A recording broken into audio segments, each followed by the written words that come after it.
Kanalıma, mutfağıma hoş geldiniz arkadaşlar. Bugün sizlere tepside kolaycacık hazırlayabileceğiniz bir poğaça tarifim var. Lor peynirli tepside poğaça. Çok kolay, çok basit. Özellikle de Ramazan'da yapın. Hem yorulmayın, çabucak da hazırlayın. Kahvaltılarınıza, iftarınıza, sahurunuza bu poğaçayı kullanın. Evet, hemen poğaçayı hazırlamaya geçiyoruz. 1 su bardağı ılık süt döktüm. Yarım su bardağı sıvı yağ, göz ayarı tuz. Hazırlaması çok kolay ve basit. 2 çay kaşığı şeker, yani 1 tatlı kaşığı oluyor toplamda.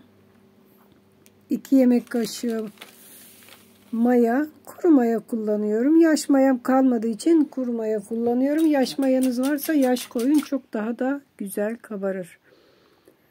Evet, 2 yemek kaşığı mayayı koyduktan sonra şöyle çırpıcımla güzelce çırpıyorum ve mayanın erimesini sağlıyoruz.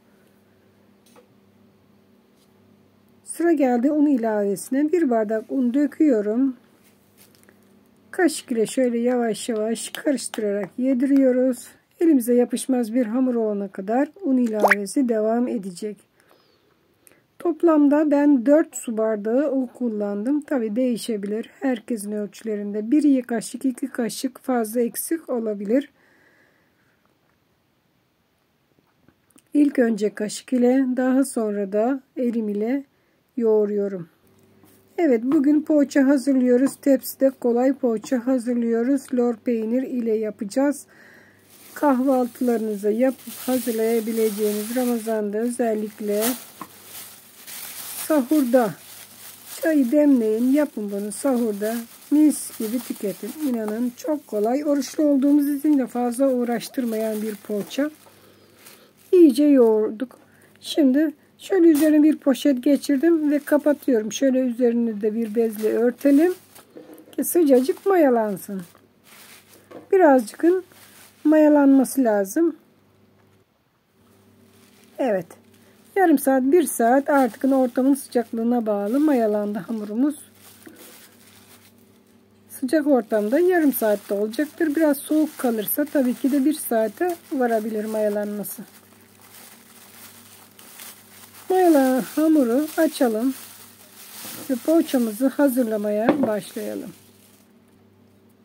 Gördüğünüz gibi hamurumuz mayalandı. Zaten az tutmuştuk. 1 su bardağı sütten tutmuştuk. Şöyle elimizle güzelce tekrar yoğuralım ki özleşsin.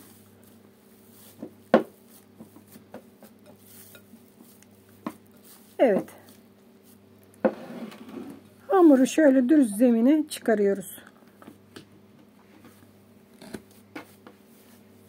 Zeminde de birazcık şöyle özleştiriyoruz, yuvarlıyoruz.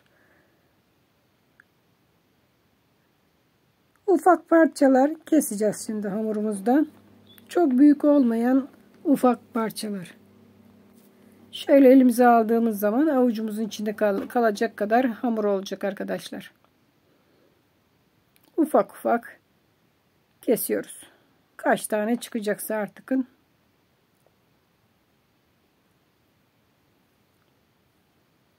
Evet, bu arada kanalıma abone olmayanlar abone olabilir. Bildirimleri açabilirsiniz. Abone olan arkadaşlar da bildirimleri lütfen açsın ki en güzel tariflerimizden haberdar olsun.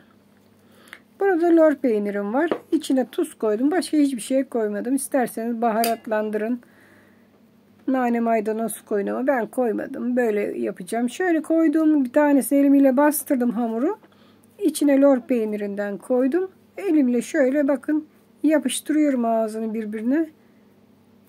Dağılmaması için içinden lor peynirler. Şöyle bu şekilde bakın toparlayacağız. Çok kolay.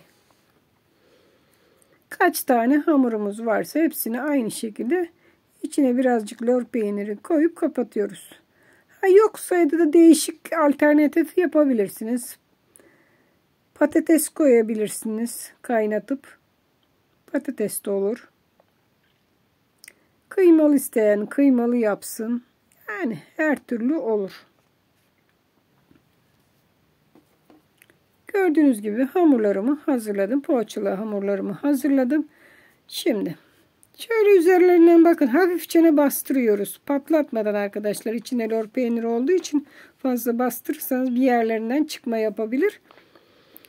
Patlatmadan şöyle hafifçe bastırıyoruz. İşte bu şekilde. Evet, gördüğünüz gibi hafifçe bastırdık. Fırın tepsimi ben yağladım. Fırın tepsim, ufak bir fırın tepsisi kullanıyoruz. Yağladık fırın tepsimizi ve poğaça hamurlarını diziyoruz. Şöyle bakın, birazcık üst üste gelecek şekilde diziyoruz.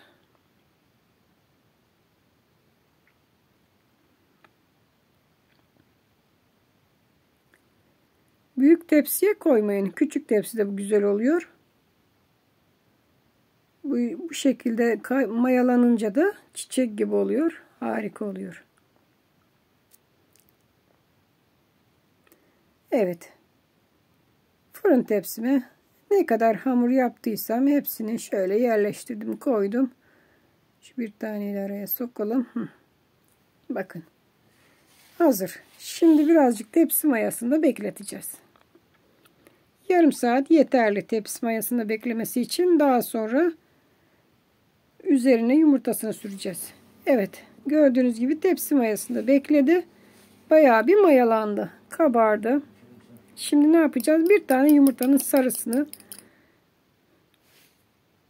üzerine sıvı yağ koydum. Çatal ile karıştırıyorum. Şöyle iyice dağıtıyorum yumurtanın sarısını ve poğaçamızın üzerine sürüyoruz.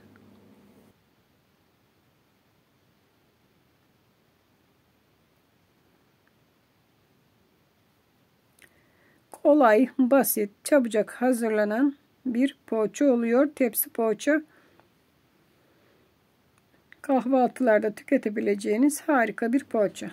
Evet, her yerine yumurta sarısını sürdük. Şimdi üzerine susam serpeceğim. Şöyle bir tane atlayarak susam serpiyorum. Arada bir tanesini bırakarak susamları da serptim. Biraz da çörek otu serpiyorum. Diğer serpmediğim kısımlara da çörek otunu serpiyorum. Ve poğaçamızı hazırlamış oluyoruz.